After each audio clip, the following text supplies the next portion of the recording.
Happy Monday, class. You are entering into the final phase of English 112. We have a presentation for Module 3 to complete. You're going to do a 5 to 7 minute long narrated PowerPoint presentation of your literature review. So this will be due on Sunday, April 28th. You have a week to do it. This is a hard deadline. I'm not going to accept this late. I've got to get this graded. This is your final bit. But the upside is you have no new information that you need to gather. This is purely taking that information that you got for your literature review and turning it into a presentation. That doesn't mean just copying and pasting lines from your paper. You're going to want to fix this and present it properly for a presentation. I have a sample presentation that I go through on a video. I will show you where that is in just a minute. But again, you have a week to do this and 10% of your grade. So you want to make this as good as you can make it. You want to pay attention to all of the font and the graphics and spelling and all of the little pieces that make for a really wow presentation. All right, so why do you do this? Well, first of all, it's required. English 112 requires that all students do a presentation. This is good practice for you. It's good for you to understand the difference between writing a paper and organizing a PowerPoint presentation. It's good for you to practice the presentation skills, even if it's, in your case, done through a narrated PowerPoint. All right. So you have to have a minimum of 10 slides. You want to organize your slides in a logical way. Not everything has to fall in this order. You can kind of play around with some of these slides. Some of them obviously have to go in certain places, but we'll talk about that in just a minute. So you have 10 minimum slides. You may have more slides. You can include a hook slide, for example. The sample that I have for you has a hook slide, and it works really, really well. So I encourage you to think about that. You have to have a minimum then of your title slide. This is the entry point for your viewer into the topic. You want this title slide to look good. You will have a thesis slide.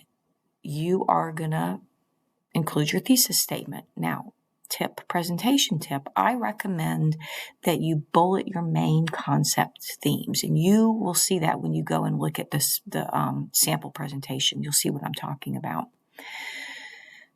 You want a background and definition slide, at least one. You can have more than one. I wouldn't have more than 3, but 1 or 2 is ideal.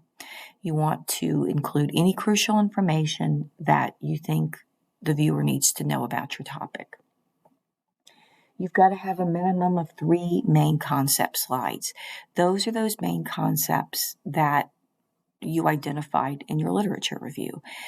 And you want to include what you think is the most important information on those slides.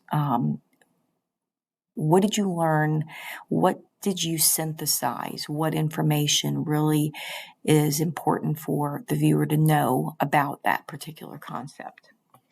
You want to include both of your figures, your graphics that you had included in your paper. Both of those must be presented. When you are narrating it, you must talk about those figures. You have to explain those slides. How do they illustrate your concepts? So you can't just pass over them. You have to talk about the information. Finally, you need to have your conclusion slide where you discuss what needs to be done in the future on this research topic. And then your reference slides. So now all of your information that you include need to be documented with parenthetical references, just like a paper. It's really easy to do. if you look at the sample presentations, you will, it'll explain everything for you. If you want to add additional visuals, they should be documented unless they come from PowerPoint's video, like visual library, picture library. You don't need to document anything that's part of Microsoft's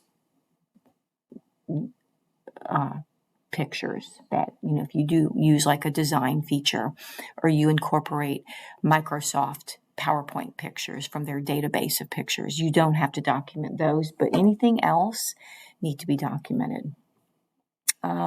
That's pretty much it. So if we look at due dates for this week, let's go ahead and click into Module 3. Here's that same information. It's 10% of your grade, due Sunday. Same information that I just covered. Here's the information sheet in a piece here. It's all on one piece of paper. Same information is right here, but if you want to print that off, here it is. Here's how I'm going to grade it. Here are the samples. It's the same paper. It's the same PowerPoint. There's the original and then the original student PowerPoint and the revised PowerPoint. So you want to review all this information. You have one virtual attendance assignment that's due by Friday night.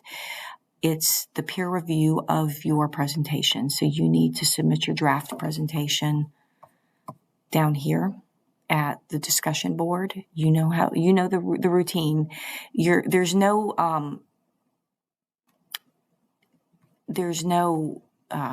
draft peer review worksheet in this time. You're just going to give them some advice for 2 of your classmates. So there's no form to fill out, no paper to fill out. You're simply going to go through and give your classmate advice on their PowerPoint presentation. So that's it. You've got that discussion board due by Friday night, the peer review, and then your final narrated presentation is due Sunday by midnight. And it's a hard due date, so I won't take it late.